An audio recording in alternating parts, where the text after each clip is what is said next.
Bagi kalian yang sudah nonton Breaking Bad, Better Call Saul, dan Narcos, dan masih antusias dengan series bertema narkoba, maka Ozark adalah opsi series berikutnya yang bisa kalian tonton. Pada kesempatan kali ini, saya akan memberikan sedikit penjelasan tentang series Ozark. You know, to be fair, we're not globally recognized cartel leaders on every most wanted list in the world. Do this and you are free of your obligation to me.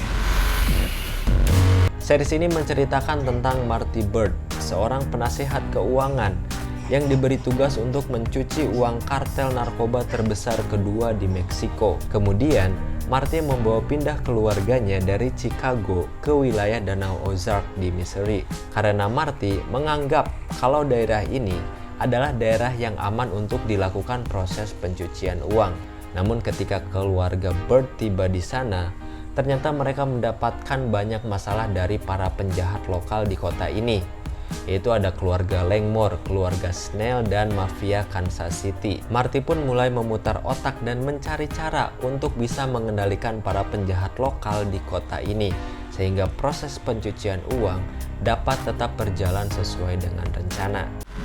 No man can serve two masters. He's betraying our family. We have to stop this. Your sister's got a real loud mouth on her. I'm not fucking losing. Series ini diciptakan oleh Bill Dibick dan Mark William untuk Netflix. Terdiri dari 4 season dan season keempat, part 2, adalah season terakhir untuk series ini yang dirilis pada bulan April tahun 2022.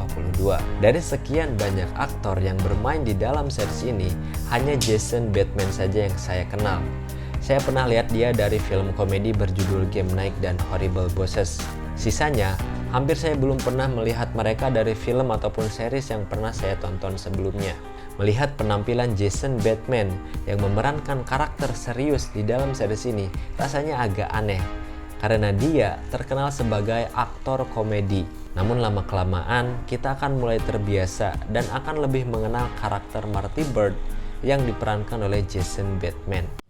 I'm just sick of having blood on my hands, Wendy. Doesn't bother you? You suggested this life. Plot dari series ini sebetulnya cukup menarik karena kita akan melihat narkoba dari sudut pandang seorang penasehat keuangan. Ini semakin menambah wawasan kita tentang sudut pandang narkoba dari berbagai profesi. Kalau di Breaking Bad ada guru kimia, kalau di Better Call Saul ada pengacara, dan kalau di Narcos adalah pelakunya langsung. Beberapa hal yang saya suka dari series ini diantaranya adalah ton warna biru yang menjadi ciri khas dari series ini. What I'm telling you is Wendy's playing chess and you're playing fucking Candyland. Dan juga usaha dari penulisnya untuk membuat Ozark terlihat realistis dan masuk akal dalam menggambarkan proses pencucian uang. Bahkan si penulisnya sampai berkonsultasi dengan agen FBI yang bertugas pada kasus kejahatan keuangan, dan juga berkonsultasi dengan manajer investasi untuk mencari informasi tentang memindahkan uang dalam jumlah besar. Namun ada juga hal yang tidak saya suka dari series ini, yaitu terlalu menuntut penontonnya untuk bersabar mengikuti cerita, namun tidak dibalas dengan balasan yang setimpal. Jadi banyak waktu yang terbuang karena terlalu banyak cerita yang tidak memperkuat cerita utamanya, dan juga terlalu banyak tarik ulur yang dialami oleh suatu karakter. Namun secara keseluruhan, saya masih bisa tetap menikmati series ini meskipun tidak sebagus Breaking Bad dan Narcos.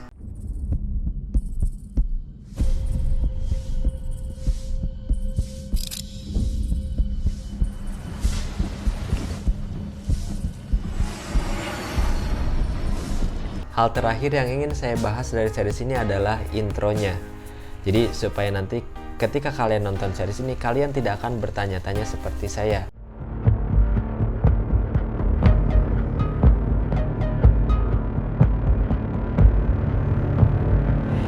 Jadi di dalam intronya ada huruf O yang berisi 4 simbol yang berbeda-beda di setiap episodenya. Jadi 4 simbol yang ada di dalam huruf O itu mewakili plot utama dari episode tersebut, dan juga dari keempat simbol ini akan membentuk huruf ZARK yang apabila dibaca secara keseluruhan akan membentuk kata Ozark.